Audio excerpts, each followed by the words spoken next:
invitarle a buscar en sus Biblias, allí en el libro de Daniel, en el capítulo 7, rapidito, que habla acerca de aquel anciano de días, 7:22. Recuerda que el tema que estamos tratando es el tema del paganismo. Y aunque este es un tema que parece muy sencillo, no lo es. Es un tema tan antiguo como el mismo hombre. Y dice aquí, este versículo 22 del capítulo 7 de Daniel, dice: hasta que vino el anciano de días y se dio el juicio a los santos del Altísimo. Y llegó el tiempo y los santos recibieron el reino. Dijo así: la cuarta bestia será un cuarto reino en la tierra, el cual será diferente de todos los otros reinos, y a toda la tierra devorará, trillará y despedazará. Y los 10 cuernos significan que de aquel reino se levantarán 10 reyes, y tras ellos se levantará otro, el cual será diferente de los primeros, y a 3 reyes derribará. Y hablará palabras contra el Altísimo, y a los santos del Altísimo quebrará, y pensará en cambiar los tiempos y la ley, y serán entregados en su mano hasta tiempos y medio tiempo. Pero se sentará el juez y le quitará su dominio para que sea destruido y arruinado hasta el fin. Y que el reino y el dominio y la majestad de los reinos debajo de todo el cielo sea dado al pueblo de los santos del Altísimo, cuyo reino es eterno, y todos los dominios servirán y le obedecerán. Aquí fue el fin de sus palabras. En cuanto a mí, Daniel, mis pensamientos me turbaron y mi rostro se demudó, pero guardé el asunto en mi corazón, ¿verdad? Así que el profeta Daniel quedó muy impresionado con esta visión tan asombrosa, que él no tenía elementos todavía para hacer una valoración de lo que le estaban diciendo. Para nosotros es muy fácil ahora leerlo y entonces comenzar a hacer un análisis y entonces ir ubicando a lo largo de la historia donde cada uno de estos eventos ha estado ocurriendo, otros están por ocurrir, otros ya pasaron, y podemos hacer después de tantos años una serie de evaluaciones y podemos estar confiados. Pero para Daniel, que fue el que recibió esa visión, sería algo muy impresionante. Dice que él quedó allí, se demudó el rostro, ¿verdad? Se quedó muy impresionado. Entonces, este tema lo consideramos muy importante porque nosotros somos parte de esta generación que ha recibido de las generaciones anteriores los mismos efectos, aun cuando surgió el cristianismo. O sea, todos los elementos que atentan contra Dios y atentan contra la iglesia, atentan contra la nación de Israel, se mantienen vigentes. Así que desde el mismo comienzo, por eso vamos a hablar realmente para tener una visión clara cuáles son los orígenes del paganismo. Yo pienso que ustedes ya tienen una idea y debemos quizás recordar para tener una visión clara sobre el asunto. Nosotros sabemos que el paganismo tiene su origen desde los mismos albores de la raza humana. Y este es a partir de la separación del hombre de Dios. El paganismo es una cultura que se ha ido mostrando a través de los siglos en el hombre, pero que su origen es a partir del momento en que el hombre decidió abandonar a Dios. Ese es el origen del paganismo. Hoy no se le llama a esa cultura paganismo, hoy tiene otros nombres. Y lo vamos a ir estudiando en la medida que avance el tema. Pero sí estamos viviendo hoy el momento más alto de ese sistema pagano. Es decir, que el sistema pagano está tomando todas las herramientas que ha tenido desde sus inicios y está siendo perfeccionado en el día de hoy. Y así como quedó el rostro de Daniel impresionado, en la medida que nosotros vamos estudiando, vamos analizando, vamos observando las diferentes estrategias que sobre el poder que han ido acumulando, también nos quedamos impresionados. También nos quedamos, si no tuviésemos a Dios, quedaríamos aterrados. El hecho de que tenemos a Dios nos hace estar quietos. Por eso Daniel no salió corriendo. Daniel se quedó tranquilo. Él estaba hablando con Dios, él estaba hablando con el anciano de días, que le daba a Daniel paz, que le daba a Daniel seguridad, que le daban a Daniel convicción de que él no iba a estar abandonado. Y por eso cuando había que ir al foso de los leones iba sin miedo, cuando había que tomar la decisión de no contaminarse con la comida del rey, él podía hacerlo. Ese no es que Daniel era más guapo que nosotros, es que Daniel había tenido una relación con Dios mucho más estrecha, mucho más íntima. Y Dios le quiso mostrar todos estos elementos gráficos que serían después meticulosamente cumplidos y se están cumpliendo a través de la historia. Pero el desarrollo del paganismo viene precisamente desde la misma separación del hombre de Dios. O sea que la semilla del paganismo se siembra en el mismo huerto del Edén. Es algo que nosotros debemos como cristianos entenderlo para que no nos sorprendamos. Cuando vemos hoy que a una niña de 12 años le mutilan sus órganos genitales, cuando vemos que un niño de 8 o 10 años le mutilan sus órganos genitales porque le han enseñado de que nació hombre pero está en un cuerpo de mujer. Mira usted qué cosa es esa. Y cuando nosotros comenzamos a ver todas esas barbaridades, uno se queda asombrado. Pero eso no es, esto es una consecuencia del origen del separarse de Dios. ¿Comprende? O sea que comenzamos a entender que esto no es algo que el hombre inventó hoy, sino es algo que Satanás lo incubó en la mente del hombre desde que el hombre se separó de Dios. Por esta razón creemos que el paganismo es alternativo a la fe.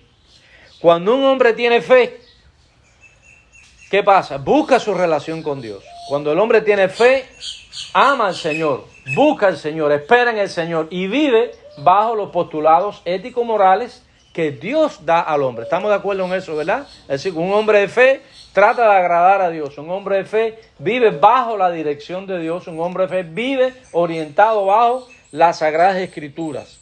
Entonces toda su vida, la vida de un hombre de fe va dirigida, va encaminada en su orientación hacia su Creador. O sea, creemos que Dios es nuestro Creador, creemos que Dios es nuestro Padre y en función de nuestra obediencia, para que el propósito de Dios se cumpla sobre nosotros. Pero, ¿qué pasa?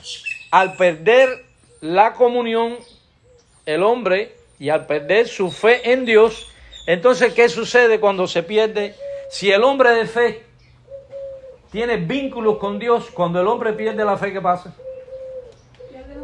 Pierde los vínculos con Dios. Entonces ya la prioridad del hombre no es vivir bajo la voluntad de Dios, andar en el camino del Señor, vivir en obediencia a la palabra de Dios, vivir bajo los postulados de ética y de moral que se vive ¿dónde? Que se vive en el cielo. Es decir, que el reino de Dios es la manifestación en la tierra de los valores espirituales que se viven en el cielo. Estamos entendiendo, porque esto es un granito muy importante dentro de la doctrina del reino de Dios. Entonces, cuando el hombre pierde vínculo con su Creador, entonces está encaminando su vida en una dirección contraria. Estas son las bases de ¿qué cosa? ¿Las bases de qué? Del paganismo. El paganismo surge ahí. Cuando el hombre pierde su fe, entonces comienza a dirigir su vida contrario a Dios. Perdió el vínculo. Ahorita ahí pasaba Eduardo un poco de problema. ¿Por qué? Porque al no llegar la energía al equipo, no funciona. Entonces hay que tratar ahí de hasta que se conecta la energía y toca. Qué lindo la guitarra, ¿no? Es decir que el vínculo es la fe. Es como la energía espiritual. Es como la corriente que nos pudiera dar clase John Niel de lo que es la electricidad. La energía eléctrica es la que hace que funcione todo lo que está diseñado para que funcione. Yo me conecto a la corriente y me quema, me muero. Pero el equipo este fue diseñado para que funcione con la corriente eléctrica. Entonces, nosotros fuimos diseñados para funcionar bien cuando estamos conectados aquí a Dios. Esa es la esencia del cristiano. Pero cuando esto no sucede y el vínculo se pierde por la ausencia de la fe, entonces comenzamos a caminar un camino diferente. Y hay otro señor, que el Señor lo reprenda, que se llama Satanás, que se encarga, como el maligno que es, como el origen de la maldad, se encarga de establecer un camino diferente al de Dios. Si Dios respeta tu libre voluntad, Satanás no. Satanás se impone. Por eso en el mundo ellos logran tantas cosas. No la logran por amor, por principio, por lealtad, la logran por imposición. En el mundo sin Dios no existe la lealtad como la conocemos nosotros en el camino cristiano. La lealtad en el mundo va encaminada al beneficio propio. Soy leal a ti siempre que yo vaya a sacar resultados que me beneficien a mí. De lo contrario, no soy leal a ti. El cristiano es leal a Dios, aunque lo quemen vivo en una hoguera. Estamos notando la diferencia, ¿verdad? Es muy interesante, es muy importante que nosotros analicemos esto. Entonces, al ir su vida contraria a la senda establecida por Dios, establece así una alternativa que es la que estamos llamando paganismo, con las características fundamentales que ya quizá en otro tiempo habíamos mencionado o las volvemos a mencionar, que es el hedonismo. ¿Qué cosa es el hedonismo? ¿Ustedes recuerdan lo que es el hedonismo? Es el disfrute desenfrenado de todos los placeres de la carne. Comer, disfrutarse, sexo, que eso es lo que estamos viendo hoy. Por el hedonismo surge inclusive el narcisismo. El hombre se enamora de sí. La mitología griega y la filosofía griega. La superstición, también sabemos que este es otro fenómeno serio, que ha venido acompañando al hombre a través de los siglos. O sea, el hombre deja de creer en Dios, pero como el hombre es insuficiente para enfrentar la vida que entraña la separación con Dios, no tiene capacidad para enfrentar lo que su mal camino genera. Entonces comienza a surgir el miedo y de ahí comienzan a subir las diferentes religiones, como la idolatría, el ocultismo, el fetichismo, todas esas cosas que nosotros ya podemos hablar después de 6.000 años, casi 7.000 años que lleva la historia del hombre sobre la tierra. Entonces, la superstición es un elemento increíblemente eficaz. Para nosotros, no. Porque si nosotros miramos la superstición desde el punto de vista cristiano, para nosotros es una tontería. Pero la persona que no tiene a Dios y que va en la dirección contraria, oye un búho, oye algo por ahí, dice que va a pasar. El buey a las 2 de la mañana berrea y tú dices, ves una tira colorada en la calle y tú dices, no le paso por ahí porque me puede pasar. O sea, que comienza, la superstición trae ¿qué cosa? Miedo. Y cuando el hombre tiene miedo, es presa fácil de Satanás. Y entonces Satanás lo induce por presión psicológica, por presión espiritual, por presión económica, por presión cultural, lo lleva a hacer cosas que el hombre en su integridad individual nunca lo hubiera querido hacer. ¿Cuántos homosexuales hoy son homosexuales porque cedieron a la presión? ¿Cuántas son lesbianas hoy porque han cedido a la presión psicológica, presiones de todo tipo? Entonces nosotros debemos estar conscientes de esta realidad, que la superstición es un elemento básico dentro del paganismo. Y también el militarismo, cuando por coacción psicológica o cuando por ofrecimientos para corromper la moral. Yo recuerdo en Cuba, que yo supongo que eso se hace en todas partes del mundo, cuando habían jóvenes cristianos muy buenos, mandaban muchachitas que servían al Estado para corromper a los muchachos. Es decir, que hay estrategias, ¿verdad? Y eso lo hace Satanás. ¿Y cuántas veces hay grandes fracasos en la juventud cristiana por eso? Entonces, cuando todas esas cosas Satanás no logra con ellas su objetivo, entonces usa la fuerza. Entonces, el militarismo es también una herramienta dentro del paganismo para mantener. Ustedes no están mirando lo que está pasando hoy en Ucrania. Esa es, la fuerza militar está tratando de imponer un sistema en ese país. Lo que sucedió en Irak, se trató de cambiar la cultura que tenían ellos ahí a través de la fuerza en Afganistán. ¿Y qué pasó? Se fueron de allí los americanos, gastaron billones y billones de dólares, millones en armamentos, muertes. ¿Cuántos miles de soldados americanos murieron ahí? Y ellos siguen siendo musulmanes, siguen teniendo el sistema de gobierno que les da la gana a ellos. Es decir, que trataron a través de eso y no pudieron. Es decir, que el militarismo siempre es una opción que se utiliza para tratar de imponer a los pueblos por imposición toda una serie de principios. Entonces ahora cambia la estrategia. Y ahora no se utiliza, ¿cómo se llama? En algunos casos la fuerza militar, usan la fuerza económica, la fuerza ideológica, y entonces fue lo que estudiamos en la clase anterior sobre aquellos 3 espíritus ranas, a modo inmundos, aquellos 3 demonios a modo de rana, que salen y van directo ¿a dónde?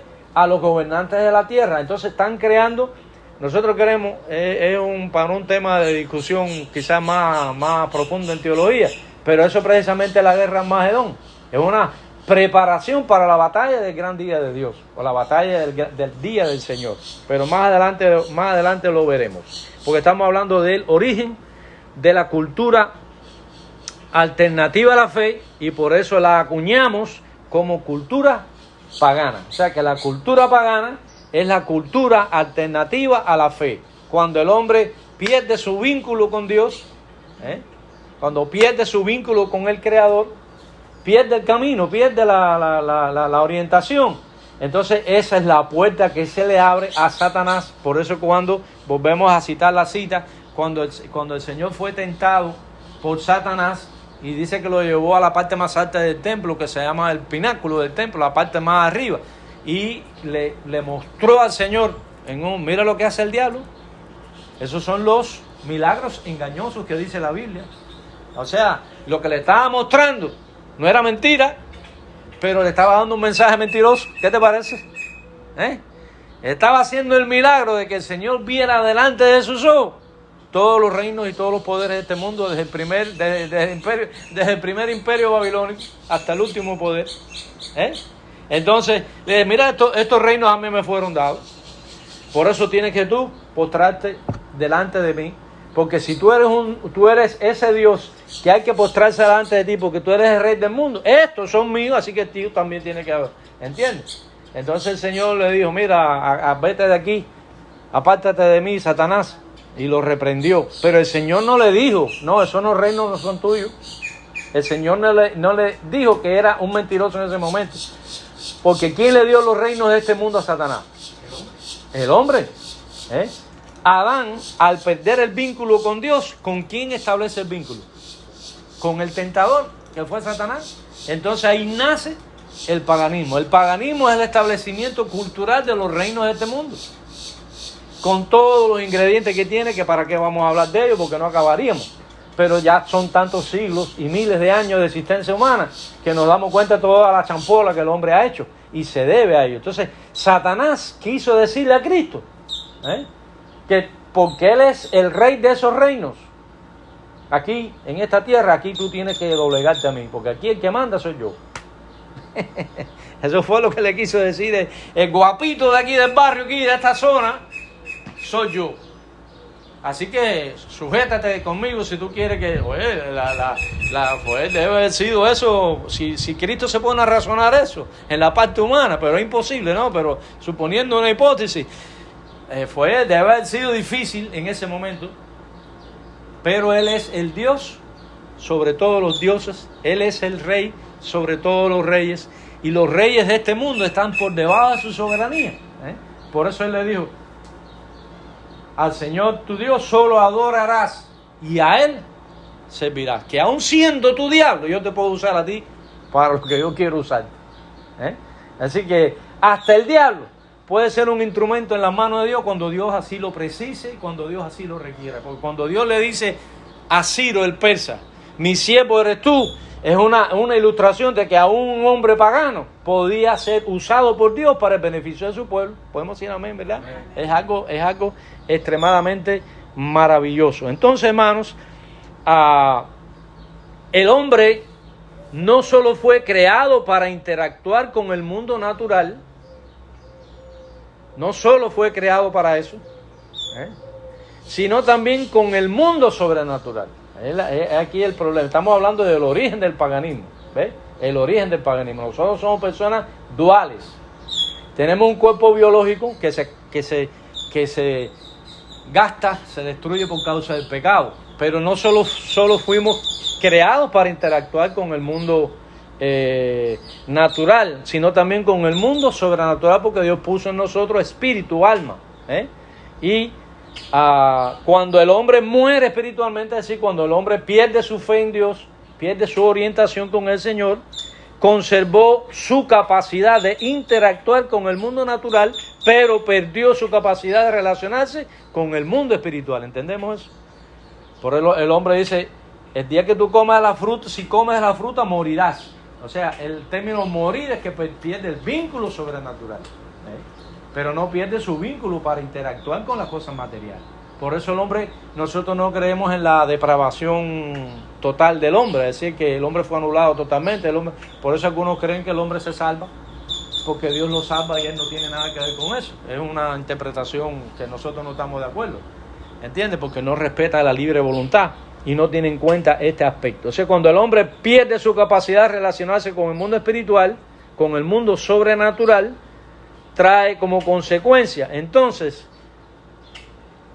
además de estar desvinculado con Dios, trae como consecuencia, abre al mundo dos posibilidades.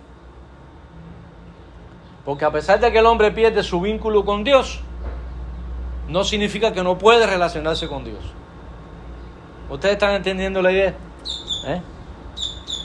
Y esa es la identificación bíblica que nosotros debemos hacer en sus relatos tempranos. Observamos esas dos posibilidades que hay. La primera es la línea secularista y la línea patriarcal, que es la línea de la fe. ¿Comprendemos eso? La línea de la fe, ¿quién la mantuvo? Abel. ¿Se acuerdan que Caín mató a Abel? Por eso algunos coincidimos de que Caín fue el primer secularista. ¿Qué es un secularista? Vamos allí en Romanos capítulo 12. Romanos capítulo 12. Hay un texto muy ilustrativo y rapidito lo leemos y ya vamos a ir terminando. Dice: no os conforméis a este siglo, sino transformaos por medio de la renovación de vuestro entendimiento, para que comprobéis cuál sea la buena voluntad de Dios, agradable y perfecta. O sea que en el vínculo con Dios, tú puedes entender lo que es agradable y lo que es perfecto. O sea, por eso dice, no os conforméis a este siglo. O sea, siglo tiene muchas acepciones, pero una de ellas, siglo tiene que ver con lo temporal. Siglo tiene que ver con una generación, con dos generaciones, con un centenario, con un poquito más de un centenario. Eso es lo que tiene que ver con este siglo. Siglo es lo que una persona vive en lo que nace y muere. Es lo que tiene que ver con lo que está inmediato a ti. Eso esencialmente lo que quiere decir. ¿Entiendes? Dice, sí. Otro pasaje también se refiere a que no adaptéis, haciendo una palabra así, a las cosas de este mundo, que ama el mundo. Entonces también se está refiriendo a los placeres de este mundo, a las cosas de este mundo. A lo temporal. Sí. Está muy bien ese. Hay varios textos, lo que pasa es que no queremos, pero ese texto está muy importante. También dice 1 Juan 2:17, el mundo pasa y sus deseos, pero el que hace la voluntad de Dios permanece para siempre. Quiere decir que el mundo pasa y nosotros pasamos, pero el que hace la voluntad de Dios es el que anda en el camino vinculado con Dios a través de la fe. Pero el que está desvinculado pasa. Entonces también aquí en Lucas 16, en estos días estaba hablando con Juniel sobre ese tema. Dice que, o sea, sobre la parábola del mayordomo infiel. Dice, y alabó el amo al mayordomo malo por haber hecho sagazmente. Habló sagaz, con mucha inteligencia, con mucha precisión. ¿Ves? Dice, porque los hijos de este siglo, y vuelve la frase, los hijos de este siglo, y Pablo le habla a Timoteo en otro versículo, no améis las cosas de este siglo, no te quedes con las cosas de este siglo, que son las cosas temporales de la vida, ¿entiendes? Ese es el relato bíblico de estas dos líneas, que está la línea temporal, está la línea de este siglo, pero está la línea que permanece, que es la línea que nosotros hemos aceptado en el Evangelio. Entonces, el problema mayor del secularismo es la autosuficiencia. Adán creyó que sí, que iba a sobreponerse. Si come la fruta ya me vuelvo Dios, entonces ya Dios no puede matarme, porque ya eso es parte del paganismo, eso es parte de las historias inclusive y las mitologías antiguas, sobre todo las mitologías. Mira que el diablo usó a los griegos, ¿verdad? Los griegos fueron espléndidos, fueron... ellos hicieron un catálogo, hicieron una recepción cultural de todo lo que había vivido el hombre hasta ese tiempo. Ellos recogieron todo. Usted quiere ver la filosofía griega, la religión griega, la cultura griega, es algo asombroso, y los efectos que tiene hoy, que más adelante vamos a mirar. Y con este concepto casi ya vamos a estar terminando este punto. O sea que el hombre en su autosuficiencia es el hombre secularista. No necesariamente el hombre secularista niega a Dios, porque inclusive dice que el diablo y los demonios creen ante la palabra de Dios y temen y tiemblan, ¿me entiendes? Es decir, que el hombre secularista, aunque no necesariamente niega a Dios, pero lo ignora. Él dice, es como los agnósticos. Los agnósticos dicen que puede que Dios exista, puede que Dios no exista, que ellos tienen esa concepción filosófica de la vida que viene de la cultura griega también.